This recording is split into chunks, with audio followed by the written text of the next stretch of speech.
The Nonprofit MBA purpose is to provide new business insights and fresh creative ideas for executive directors and their teams that will help them improve their organization.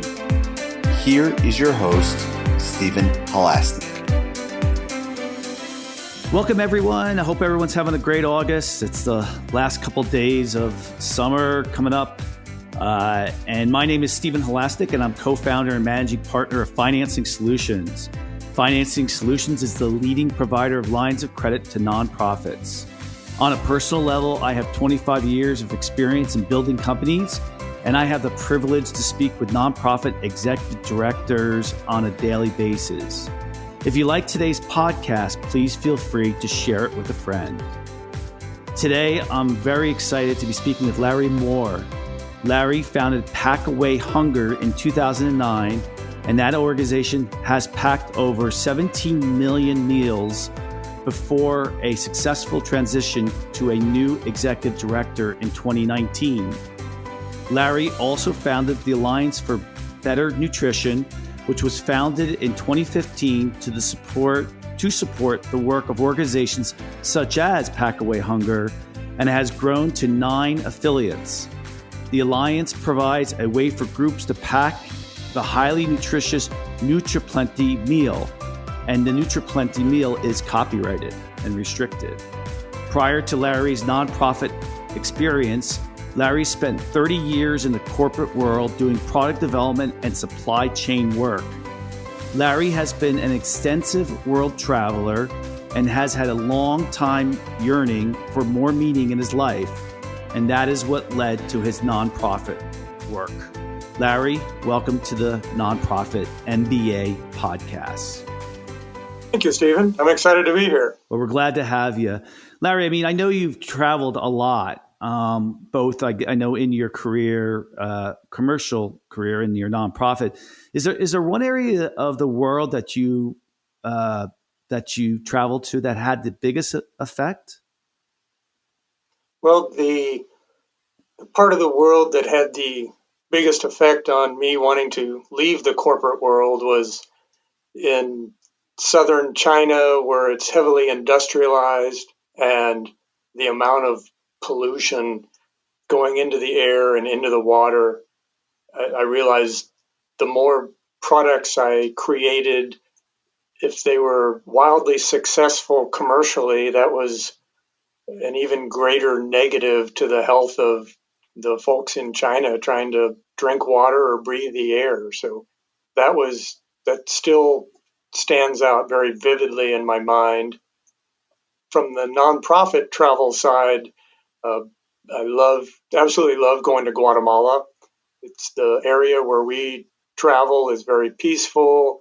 The folks are very family oriented, and they want to learn more, and they're very hardworking people, and they will welcome you into their house, hut, whatever they call it, and just make you a part of their family. It's a blast going down there. That's great. So, I'm excited about all our podcasts. I think that everyone we do is typically very helpful to nonprofit executive directors and their staff.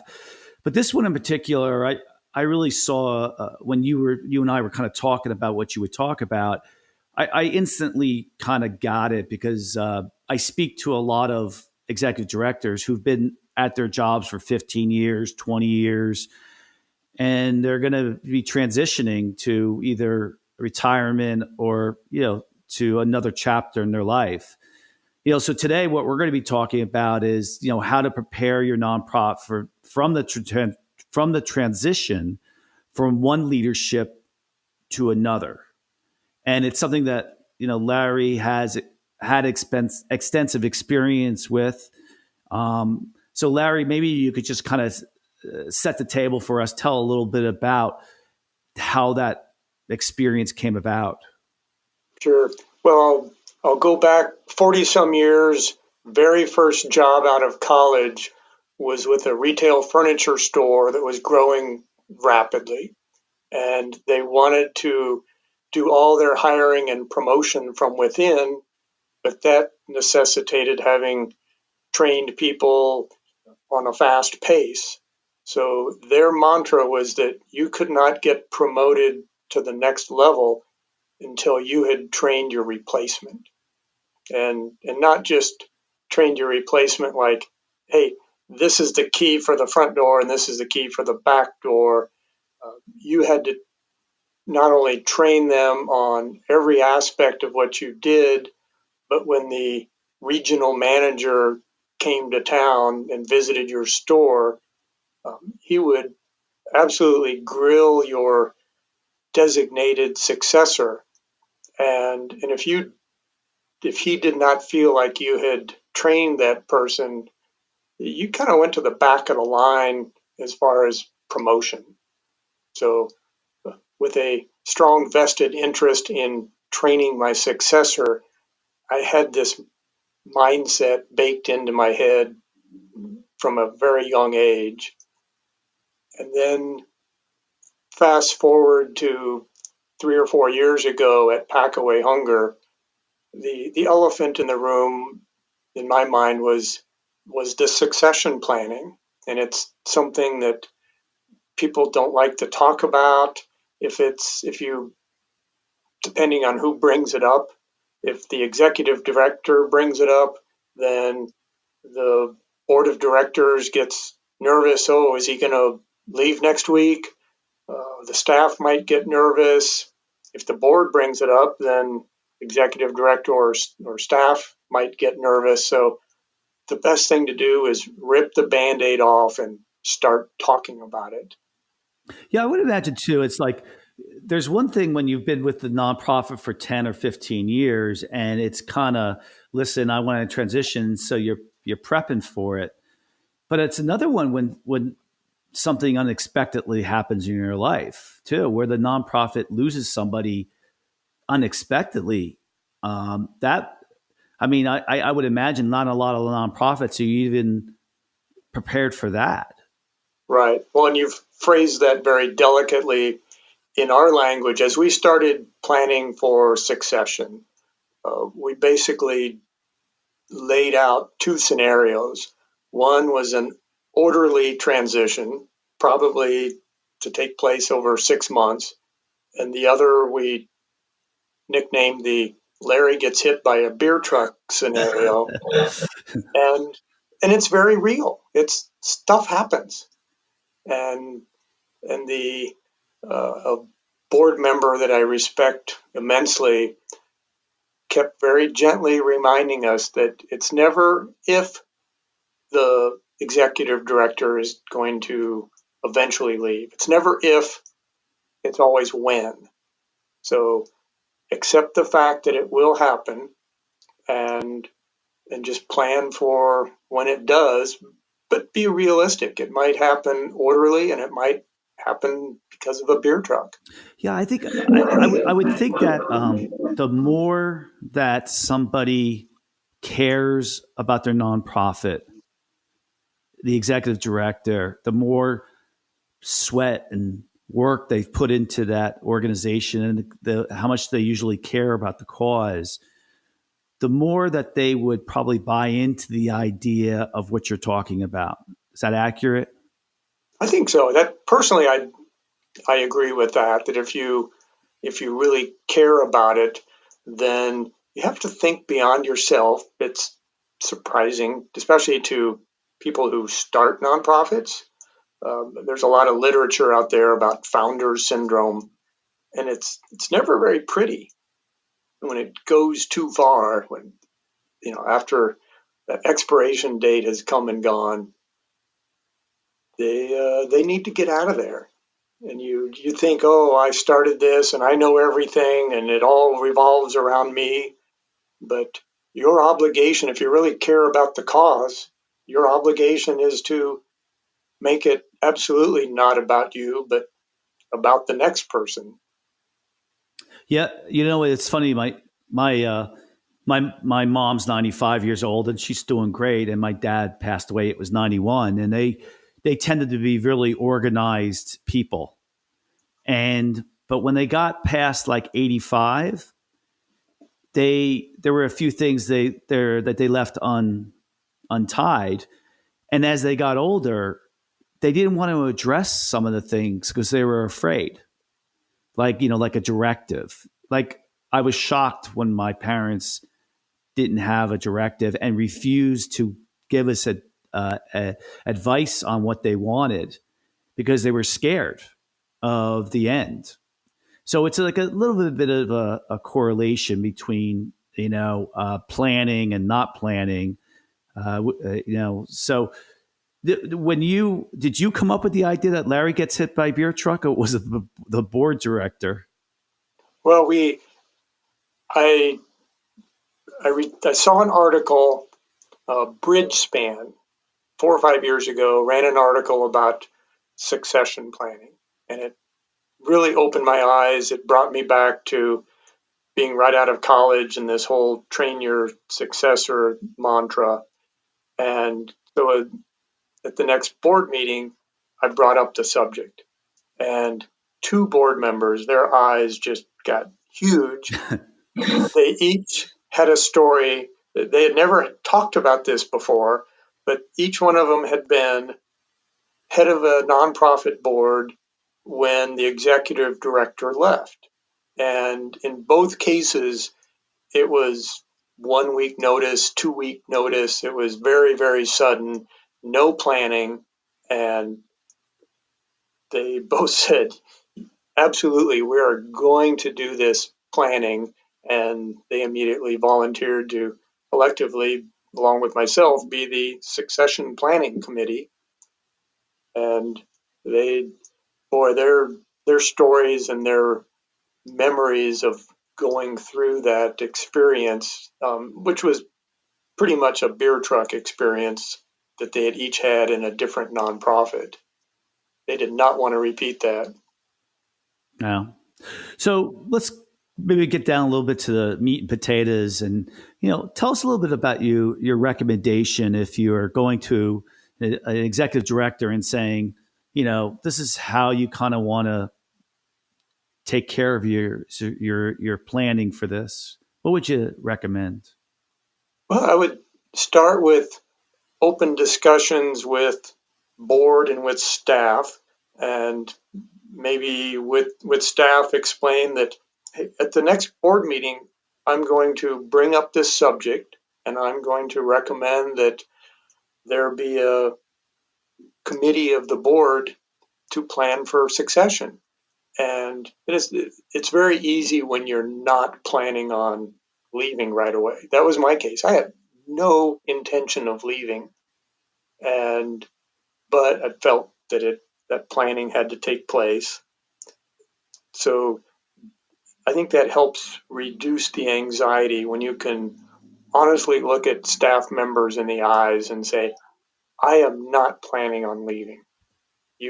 This is, I am fully into this, but at some point it will be time for me to leave. Yep. Okay. And then the second thing you would say?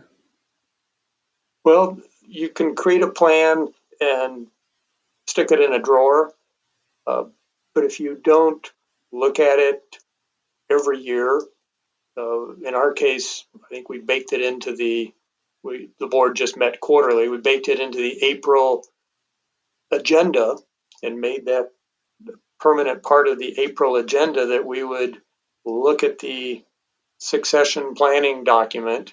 And every year there were things, oh yeah, we need to update that. We need to change that. Uh, Another element that works into this is, do you want to hire from within? And so that annual review plays a big part in that, because you maybe someone who in the year 2015 is on your staff and they are a very logical successor, maybe by 2018 they've moved on. Yeah. Did you find it kind of freeing, when you started this process, where it kind of opened more doors for you to potentially move into something else? Oh yes, yeah. Just because if I felt like there was a plan and a time frame, then then when these little signs started popping up as far as, well, maybe it is time for me to move on. And an early little indicator for me was realizing that as I was thinking about the nonprofit, I wasn't thinking 3 years out, 5 years out. I was thinking 6 months or 12 months out. So my, Yeah. my time horizon had shortened. And there's a sign. When your time horizon is shortening, well, maybe your your horizon in that position is shortening too. Yeah. So after you had put the plan together, talk about succession, who would potentially get involved internally, or would you look outside? You reviewed it at board meetings over April. Uh, was there anything that came out of that outcome that was because you followed that through on that process? Was there anything that as a result that you weren't expecting that came out that was good? Well, there were discussions. There were a few staff members who we talked to about, are you interested in this? And then there were some assessments done. We had about the same time a new board member come on with experience using the predictive index. It's Yep. an assessment tool. Uh, I know she differentiates strongly between that and Myers Briggs, but it's in somewhat the same vein. So, digging deeper into the predictive index for these possible candidates, would do we think they would be a good fit?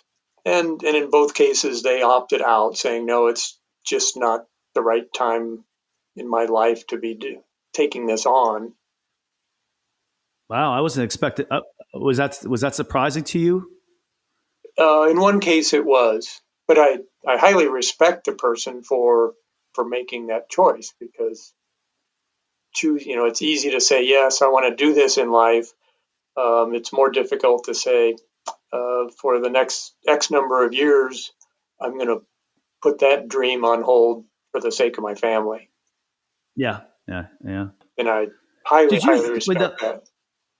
I know, like I wrote an article about this recently, and it was about the top 7 things that I learned over 25 years of building companies, and what I would recommend to entrepreneurs.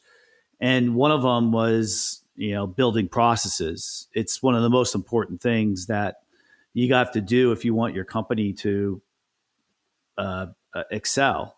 And did you find that when you were doing the succession planning, that your processes internally were good, or did you find out that you're like, wow, we have to formalize this part of our organization better?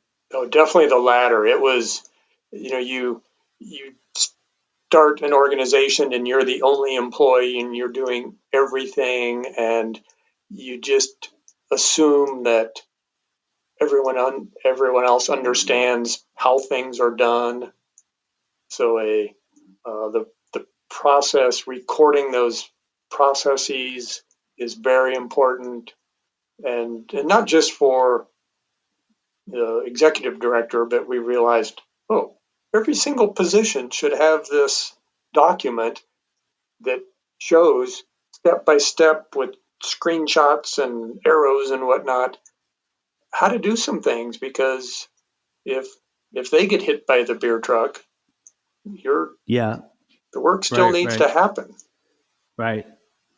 So is there? When was the last time? So when you started doing the section planning, in what year? Started succession planning in 2016, and in the fall of 2018, realized that the time had come to ask the board, okay, flip the switch, not not starting the beer truck, but flip the switch on starting this orderly process to find a replacement for me as executive director, and bring the person in. They get onboarded, the transition takes place, and then I say goodbye.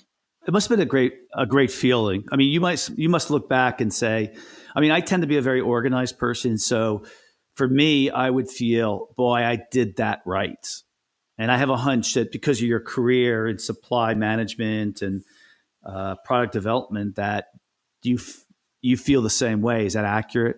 Yeah, I'm delighted with the replacement, and also the process that the board didn't have to make some panic-stricken appeal to find somebody and make a decision hastily. We're fortunate in Indianapolis to have a organization called Charitable Advisors, and they do executive searches for nonprofits, among a host of other things. And they were very grateful that everything was laid out. Okay, we're going to hire for someone, and here's their job description, which has been updated every year and kept current. Here's the organizational chart. So here's what the person will be doing and not doing. That was a big help to them to find someone, and they found someone who's fantastic. So in the couple minutes we have left, Larry, is there anything else that you could kind of recommend? Probably the biggest recommendation that we haven't talked about would be, and this is something that I started even before I flipped the switch to ask the board for planning, but record the actions that you take. There are things that, as an executive director, I was just doing once a year. So that's easy to forget depending on when the new person comes in. It's easy to forget, oh yeah, well you're coming on board. We had a 6-week overlap period. And if that particular activity, like in Indiana, we have to file a business entity report every year.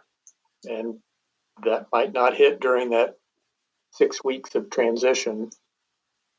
And also during the transition, we spent a lot of time and effort and miles doing a face-to-face introduction. So for key suppliers and key sponsors, I wanted them to meet Abby face-to-face, with me standing there saying, the board has done an extensive search, they took their time, they made the right decision. Here is the new executive director. You're in great hands. Give them all the support that you've given me over the years. Yep. And we did some of the handoffs were through Zoom or Skype. A few of them maybe just by email, but when in doubt, and we actually added time to the overlap period to do more face-to-face introductions. So kind of summarizing what we've talked about, number one, decide that you feel it's important to start succession planning, regardless if it's planned or unplanned. Number one, you have to kind of feel that it's important. Number two is start to, kind of document and record, maybe not even just the executive director's role, but other people's roles in the organization. So there's easier transition going from one person to the next, regardless if someone quits, if someone gets hit by a beer truck, or for whatever reason. The third thing is to make it a yearly update. So it's not just a document that's put into the drawer and no one knows where it is, and it's not updated on a consistent basis. The fourth thing, I guess, is to actually look internally, potentially, at people that maybe you'll develop, and see if there's certain skill sets that you need to kind of work with them on, and see if you can get their buy-in. And the fifth one, what was the last one we talked about? Well, the face-to-face introductions, the handoff. Yep. So, and was that kind of, I guess some of this also comes up. It wasn't part of the plan for that. It just kind of sounded like a good idea, right? Well, I would say it was part of the plan to Ah, kind of created different strata for supporters and suppliers. Okay, who would we want to do a face-to-face handoff to, and who can be done through Zoom or by email. good. So, Larry, what's next on the plate for you in your life? Well, for one thing, taking my own advice as far as succession planning for the nonprofit that I'm running now. So I can't be a hypocrite and Yeah, ignore that. I yeah. have to It's remember. funny. Yeah, it's funny. Like when I write things, or if I'm on a podcast, someone's interviewing me. When you do something, you're like, am I being hypocritical here? You kind of look under the covers to see if what you're saying you're doing, right? Yep. Oh, that's Carol's mantra: never if, always when. mm. I have to just keep that in mind. Well, I'd like to thank Larry Moore, president of the Alliance for Better Nutrition today. If you like today's podcast, please feel free to share it with a friend. And of course, if you're looking for a line of credit for your nonprofit, you could call us at 862-207-4118 or visit our website at fscreditline.com. Larry, if someone wants to reach you, how would they reach you? Our website is all for the numeral 4 nutrition.org, and that would probably be the easiest way to reach